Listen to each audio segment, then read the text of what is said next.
I met with a new oncologist because remember I had my one oncologist that had been assigned to me quit the practice. So I had been having all of my surgeries pretty far from home just because I was comfortable with that clinic, that hospital structure down there.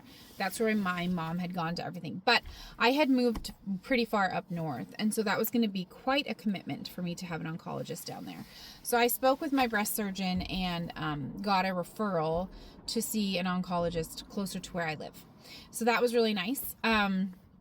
I found a pretty good doctor up here, and they were ready to get me started right away, which was really good. So I was diagnosed in September of 2024. I had my SMX with immediate deep plat in the middle of December 2024, and I started chemotherapy January of 2025. Chemo was awful. Chemo's awful for everyone, but because I have lupus, it caused some different situations for me.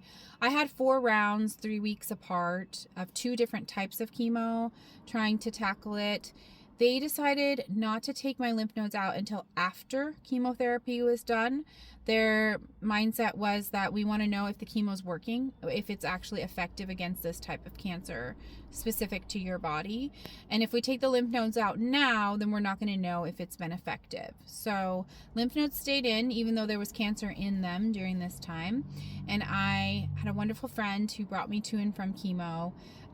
The chemotherapy center was so nice. They had really comfortable chairs. They had soups and sandwiches and drinks, like basic drinks and coffee and tea and stuff like that.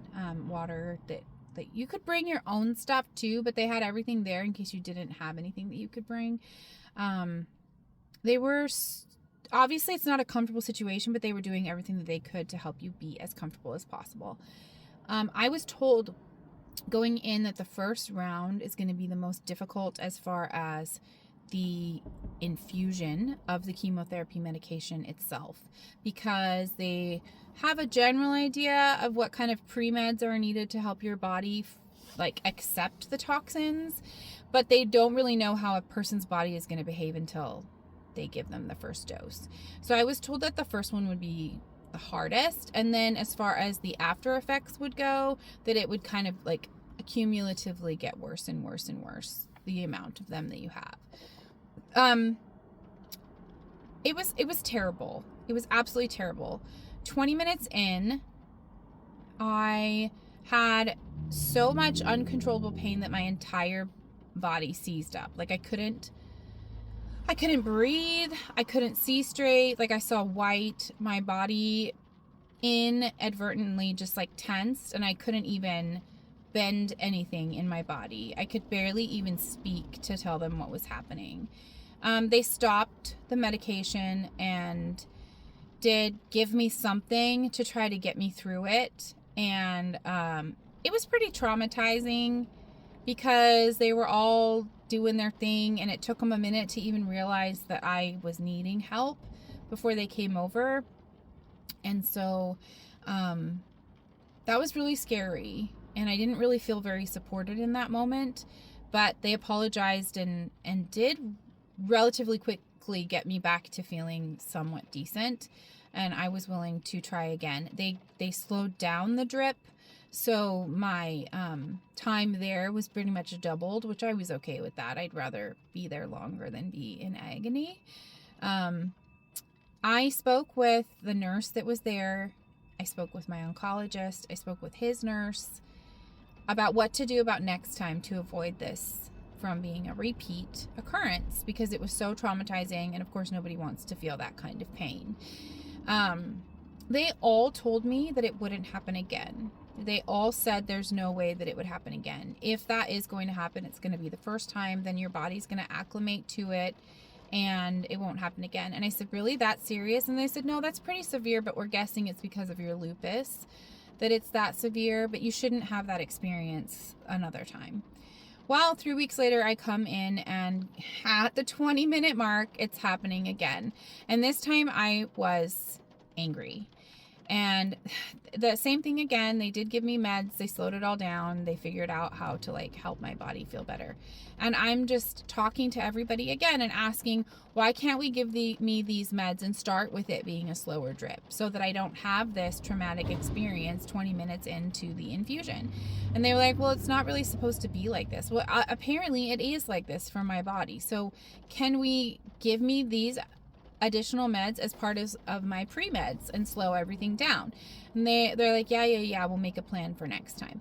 So I come into my third one, and mind you, it is getting harder for me to function because now, you know, the chemo is just happening. I lost my hair before that second treatment, which I was okay with. I really didn't have a problem losing my hair. In fact, I celebrated it. I did like cute little short haircuts as I started to lose it, and I did like a cool henna tattoo. If I can figure out how to put photos in, I'll try to put a photo in. But I embraced the hats and the scarves and the turbans and the wigs. I just decided to have fun with it. But I wasn't feeling very well, and I came in on that third time, and I asked them in my pre-appointment, you know, like, what's the plan? And they were all clueless. They had no idea what I was talking about. So I stood my ground, and I stood up for myself, and I said, I'm absolutely not getting another round of this without the additional pre-meds and everything being slowed down. Like, I absolutely refuse. So they did listen to me, and they gave me what I was requiring. And I didn't feel fantastic at the 20-minute mark, but it was much more manageable at that point.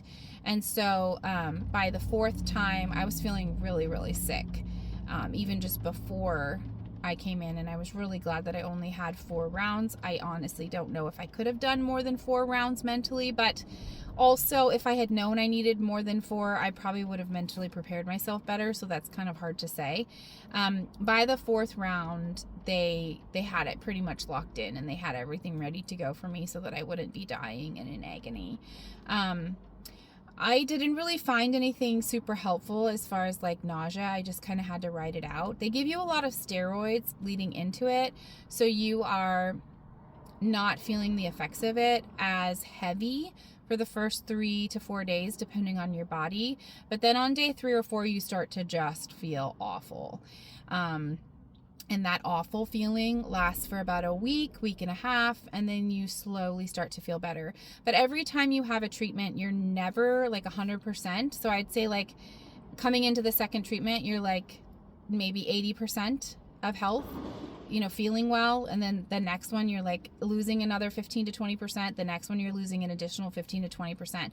So you're just like, your baseline is not good to start with, which is why it just keeps knocking you back. My kids were amazing during that process. They were super supportive, and like I was able to do some driving and do a few things on the weeks that I was feeling somewhat positive and decent. We went on like a troll hunt. That was pretty fun. We drove around our area and looked for these giant Danbo troll sculptures. It was mostly driving, so it was something that I could do to get everybody out of the house and looking towards something positive. I'll try to put photos in that as well if I can figure that out, because that was a pretty fun experience for all of us.